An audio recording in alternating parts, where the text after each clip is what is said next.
Sino po sa inyong nakakita na ng alitaptap or firefly sa English? Yan, yung mga lumaki sa bundok katulad ko, sa Antipolo po ako lumaki, yung mga naka-experience pa sa lugar na medyo mapuno, malamig yan, meron pong mga experience yung iba sa inyo na nakakita ng alitaptap. So, sa pag-aaral po, yung firefly, nagpo-produce siya ng chemical reaction inside sa kanyang katawan.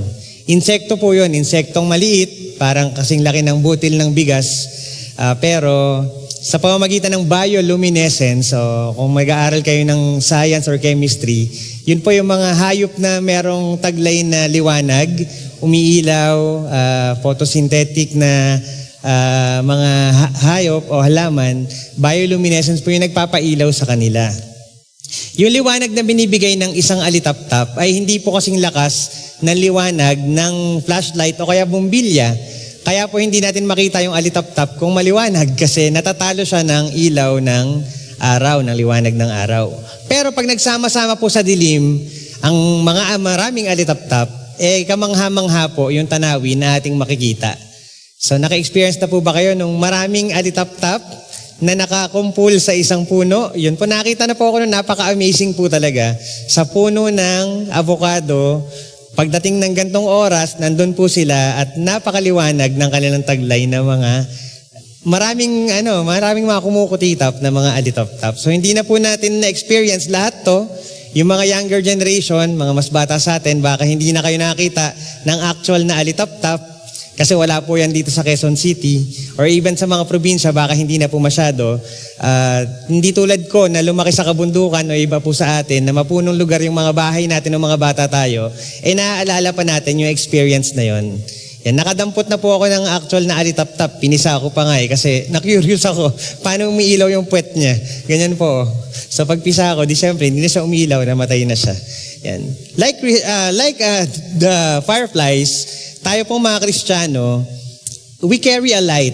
We carry a light that shines in the darkness to guide others to Christ. So nagbibigay po tayo ng liwanag. Yung mga alitaptap, kahit maliliit po sila, pag nagsama-sama, nagbibigay ng hindi naman po sobrang liwanag. Hindi naman siya parang flashlight na pag may alitaptap, magliliwanag yung lugar. But it will give something na amazing. Parang kamangha-mangha sa maliit na insekto na yan, ay may nakikita tayong konting liwanag.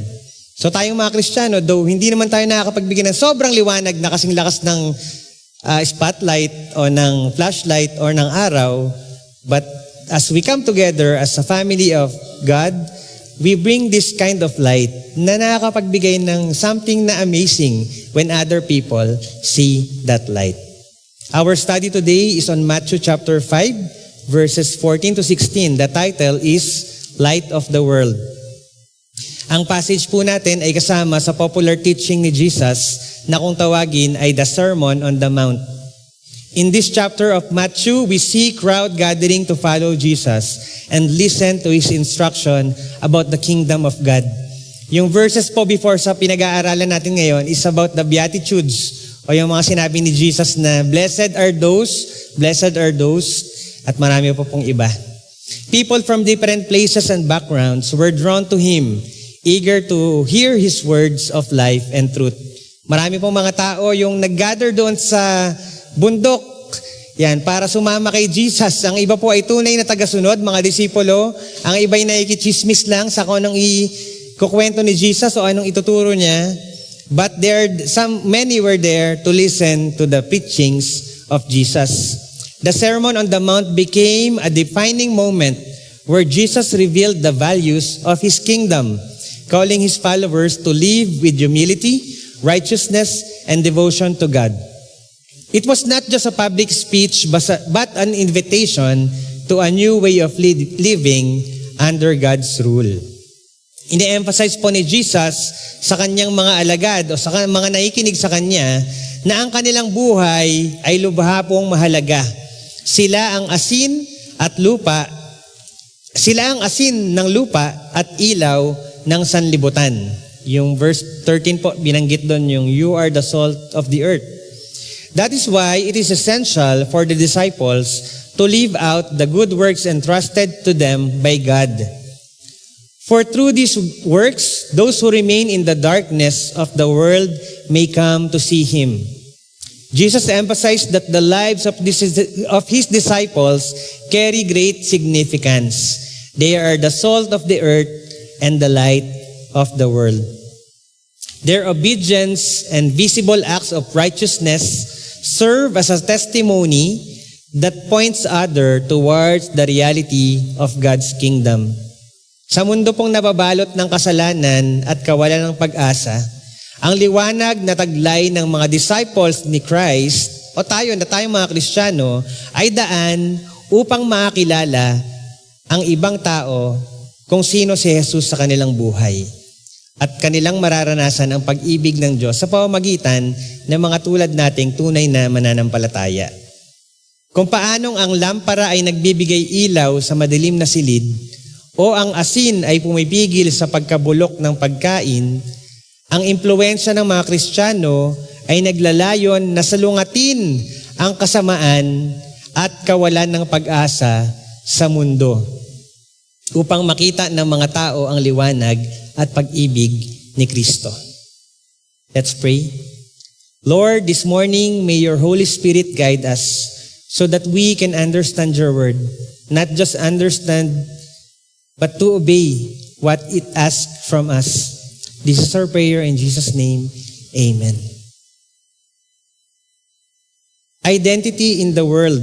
Sabi po sa verse 14, you are the light of the world. A town built on a hill cannot be hidden. After teaching that his disciples are the salt of the earth, then Jesus compares them to light, emphasizing their role as visible witness in a darkened world. Just as salt preserves and flavors, light reveals and guides. Together, these images highlight the believer's calling to influence society with integrity and hope. Tayong mga Kristiyano, we influence our friends, our families, and other people with integrity and hope. Jesus gives the Christian both a great compliment and a great responsibility when he says that we are the light of the world, because he claimed that title for himself as he walked this earth. Sabi po sa John 8:12, when Jesus spoke again to the people, he said, I am the light of the world. Whoever follows me will never walk in darkness, but will have the light of life. Tas sabi sa John 9 chapter 5, while I am in the world, I am the light of the world. So nung sinabi ni Jesus that the believers, the Christians, are the light of the world, malaking responsibility po yun na nakaatas sa atin. Kasi even he himself said that he is the light of the world. Ibig sabihin, binigyan niya tayo ng karangalan na makibahagi sa kanyang sariling pagkakakilanlan. Ito rin ay malaking responsibilidad dahil kung si Jesus ang tunay na ilaw, tayo naman ang mga tagapagdala ng kanyang liwanag. Ang liwanag na ito ay hindi galing sa ating sarili, kundi galing kay Kristo, at tungkulin natin na ipakita ito sa iba sa pamamagitan ng ating pamumuhay at mabuting gawa. Yun po ang ibig sabihin nun, dapat kang magliwanag bilang disipulo ng Diyos, bilang Kristiyano, ay mapamuhay natin ang pagiging Kristiyano. Our identity is in Christ. And because of that, we cannot hide who we are in Him. For our light is meant to shine into a world where darkness seeks to dominate. Kahit talamak po ang korupsyon, kasalanan, bisyo at iba pang mga bagay na naglalayo sa atin sa Panginoon, tayong mga tunay na mananampalataya ay ilaw na nagbibigay liwanag sa gitna ng kadiliman. Think of a lighthouse. In the middle of a dark ocean, its light helps fishermen to find and keep their ways safe. Nakita na po kayo ng actual na lighthouse? Yung mga nangingisda siguro, yung mga nagtatrabaho sa dagat. Po, kahit malayo sa dagat, wala namang mga poste ng ilaw kasi puro tubig puron, makikita mo from afar yung lighthouse. So mananavigate nung seafarer kung nasaan na siyang location dahil nakikita niya yung ilaw na bright na nanggagaling sa isang lugar. In the same way, Christians are meant to shine so others can see the right path toward God. However, we are not alone like a lighthouse. When Christians come together, we are like a city built on a hill, and everyone can see light coming from one another's lamp. Hindi lang po tayo lighthouse, we are a city built on a hill. Ang dami pong ilaw nun. Kung ikaw ay nakatira sa Marikina at tatanaw ka sa bundok ng San Mateo o Antipolo, matatanaw mo yung ibabaw ng bundok, ang dami pong ilaw. We are like that. We are not just like a lighthouse na mag-isang nakailaw doon. As followers of Jesus, our lives radiate hope, truth, and the presence of God, becoming a visible witness that points others to His grace. This light is not our own, but a reflection of Christ within us. And it shines so that those in despair may see the reality of God's kingdom and be drawn to Him. Pag binasa po natin ulit yung passage, Jesus never challenged us to become salt or light. Hindi po niya tayo challenge to become salt and light. He simply said that we are the salt and we are the light. Sabi po sa verse 14, you are the light of the world. Be the light of the world. Yun ba sinabi ni Jesus? Nasaan ang sinabi rin ni Jesus? You are the light of the world. Hindi niya sinabing, be the light of the world. Or you must become the light of the world. Sinabi agad niya na, you are the light of the world.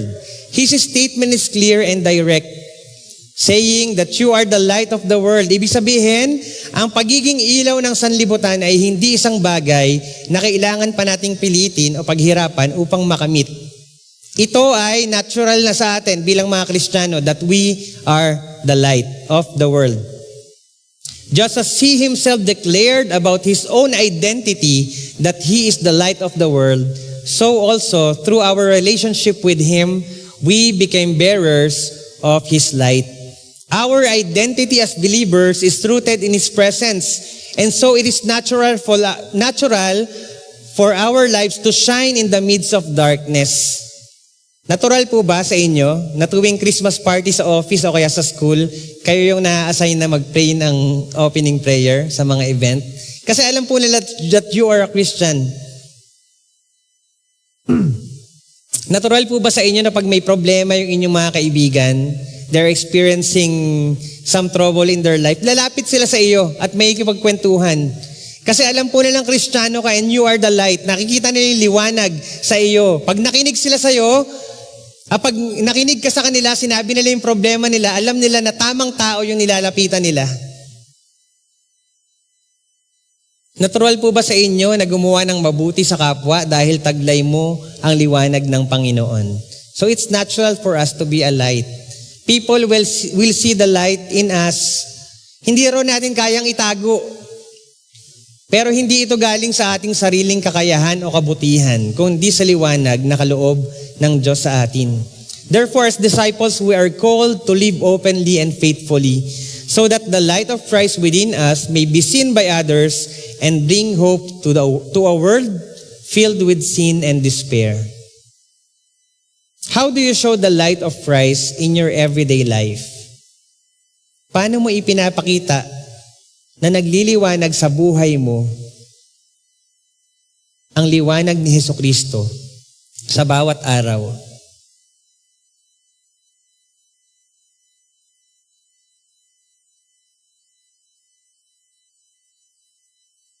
Light exists to reveal what is hidden and to make things visible. Its very nature is to illuminate, to show the way, and to expose what is present in the darkness. Kung naglalakad ka sa lugar na walang liwanag, mahihirapan ka, mangangapa ka sa dilim. Kaya ang tawag sa Tagalog, nangangapa sa dilim. Kasi paano ka nga lalakad sa madilim? Di ba nakaganon ka? Kasi hindi mo nakikita yung unahan. Baka mabunggo ka. Yan, doon sa IBCF, meron pong switch ng ilaw doon sa garahe. So pag gabi na, tapos hindi ko pa nabuksan yung ilaw doon, kakapain ko yung switch, nakaganon ako eh. Kasi pag hindi ko kinapa ng ganon, matatama ako doon sa ilalim. May mga gamit doon, tatama yung paa ko. So nangangapa sa dilim. Noong elementary po ako, uso po ang brownout doon sa lugar namin sa Antipolo. Sa mga 1990s yun eh. Uso talaga yata ang brownout sa Pilipinas nung time na yun. Kasi nagtitipid ng kuryente ang Pilipinas. Kaya alam ko po yung experience na sobrang dilim sa loob ng bahay. Tapos paglabas mo, makikita mo yung kutitap ng mga alitap-tap. At pag tumingala ka, makikita mo yung clear na langit at maraming bituin at merong buwan paminsan-minsan. Tapos, utusan ako ng nanay ko, bumili ng kandila o ng gaas doon sa tindahan. Kasi po, gaas para doon sa gasera, kandila kung may pambiling kandila. Yan, medyo malayo po yung tindahan. Sabi ko nga po, nasa bundok po ako nakatira. Ano na lang ang takot ko sa dilim, no? Habang papunta sa tindahan, tumatakbo at kumakanta ng worship song para mabawasan yung takot ko sa dilim. Nung bata po ako. Yan. Pero pagkatapos po ng brownout, at nagbukasan na yung mga ilaw naming mga magkakapit-bahay, maririnig mo po talaga pumapalakpak po ang bawat isa. Na-experience niyo po yun, yung nag-brown out, nagkakuryente, at nagpalakpakan po ang lahat.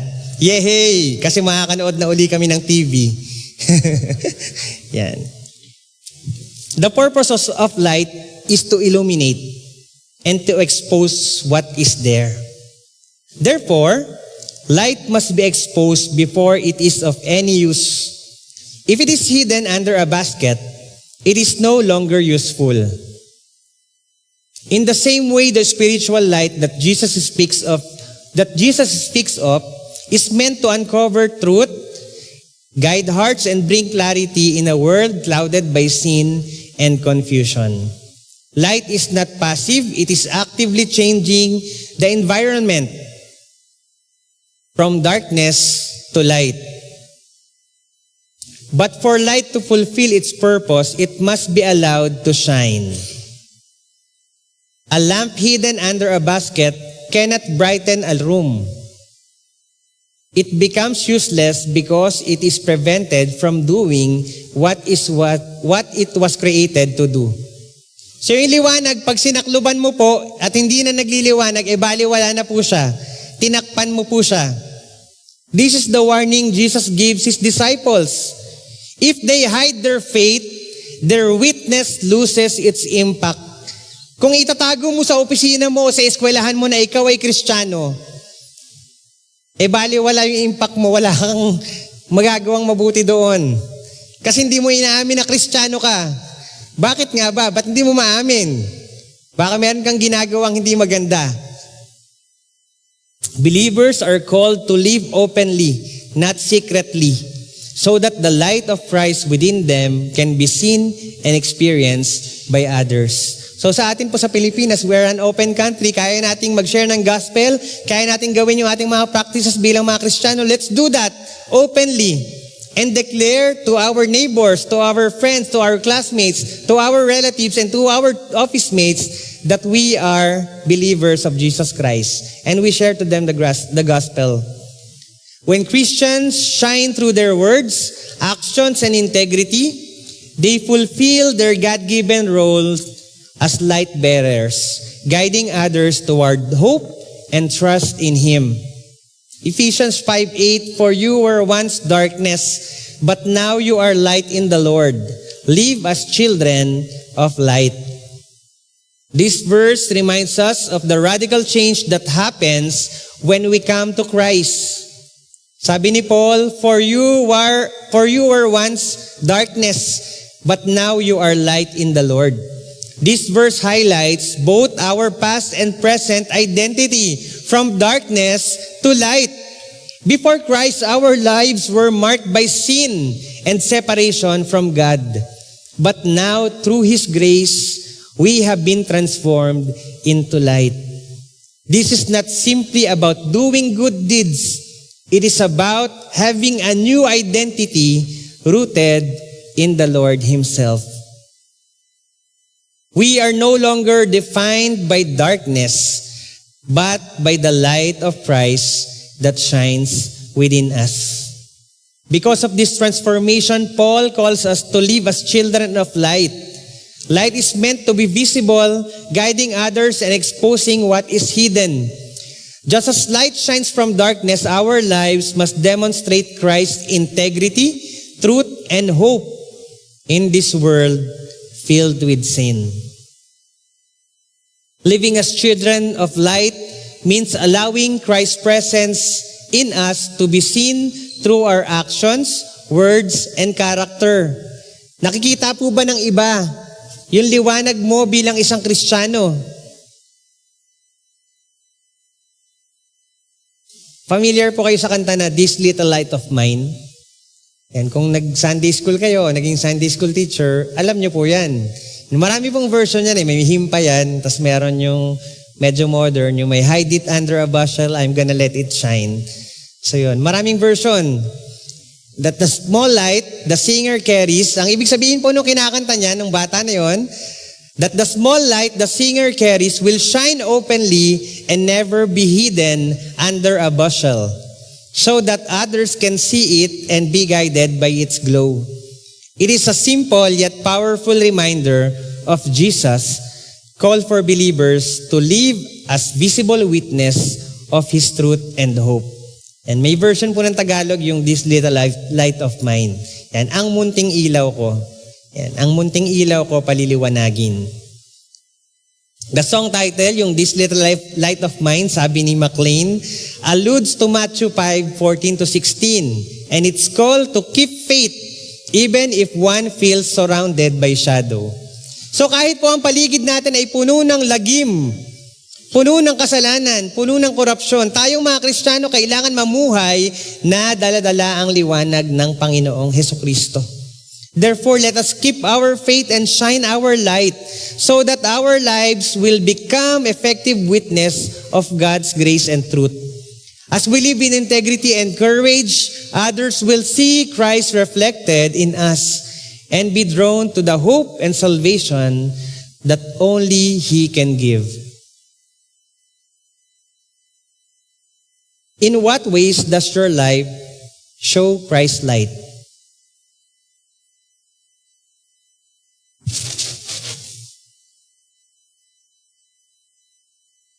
Papaano ka ginagamit ng Panginoon para ipakita yung kanyang liwanag sa mga taong nakapaligid sa iyo?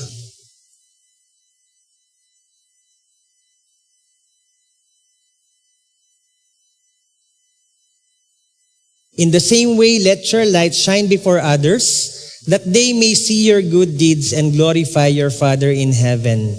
Jesus makes it clear that the ultimate purpose of letting our light shine is not for our own recognition, but for God's glory. When people see the good works that flow from a life transformed by Christ, they are pointed beyond us to the Father in heaven. Our actions, words, and integrity become living testimonies that reflect His presence, showing that the source of all goodness is not ourselves, but God working through us. In this way, our lives become channel through which others can encounter His truth and grace. This is the true impact of a believer, to shine in such a way that others are moved to honor and worship God. Yung buhay mo, pag nakita ng iba na hindi mananampalataya, they will come to know that God must be worshiped and glorified. Nakaka-bless naman yung buhay mo, kapatid. May something sa'yo na kakaiba ka. Gusto kong sumama palagi sa'yo. Pag in-invite mo ako sa Bible study, magjo-join ako. Pag pinag-pray mo ako, sige, tatanggapin ko yan. Pag nakita ng mga tao kung sino ka at kung paano ka binago ni Lord araw-araw, kung paano ka binabago ni Lord araw-araw, gagamitin itong paraan ni Lord para maibahagi mo sa kanila ang mabuting balita ng kaligtasan sa pamamagitan ni Hesukristo. Hindi ka mahihirapan i-invite sila na mag-pray together. Kung sa school o sa office o sa bahay nyo may Bible study ka, baka sila pa yung mag-volunteer na mag-join sa Bible study group mo. Kung i-invite mo sila na magpunta sa church, dito sa FBC, hindi ka mahihirapan na mag-invite. Kasi nakikita nila sa buhay mo na yes, ito yung taong gusto kong samahan. Ito yung taong gusto kong samahan dahil tamang tao ito. At dinadala niya ako sa tamang landas. And when the time comes na ready na ang mga puso nila to receive the gospel, then that will be your opportune time to share to them the gospel. The gospel is the story of God's great love. This is why we celebrate Christmas. Because God sent His Son, Jesus, into the world to bring hope and salvation. Through His death on the cross, He paid the penalty for our sin, so that we could be forgiven and cleansed. And the promise is clear that everyone who believes in Jesus will receive eternal life. Sino po sa inyo yung gustong magkaroon ng tunay na pagbabago ng kanyang buhay? Gustong maging bagong tao o born again? Sino sa inyo yung gustong makalaya sa kasalanan at magkaroon ng buhay na walang hanggan? Magtiwala ka kay Jesus at ipagkatiwala mo ang buhay mo sa Kanya. The true impact of our lives on the world is seen when integrity, kindness, and faith shine beyond personal virtue and become living testimonies that point people to Christ. As children of light, our everyday choices, whether through simple acts of service or by sharing the gospel, can become testimonies that allow others to witness God's goodness. How can your life shine in such a way that others are led to glorify God?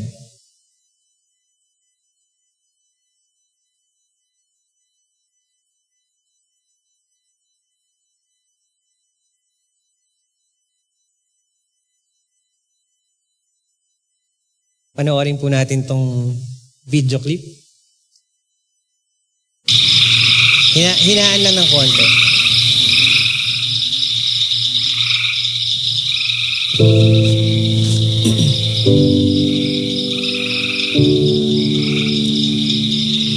Huwag pong i-flash sa live.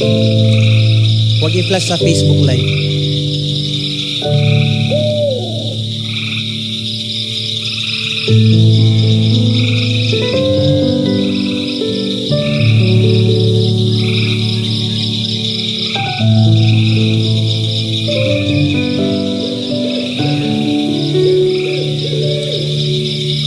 The light of the world, we carry our identity shining distinctly in the midst of darkness. We live by faith in transparency and consistency, influencing others by being authentic witnesses. Our Christian impact is seen and felt as we live out the righteousness of God. And as we continue to shine, our lives become instruments through which others encounter God's truth and grace. Every act of integrity, kindness, and faithfulness serves as a reflection of Christ's presence in us, drawing people not to admire us, but to glorify our Father in heaven. This is the true impact of living as children of light, transforming the world around us by revealing God's righteousness and pointing people's heart toward Jesus, our Lord and Savior. Let's pray.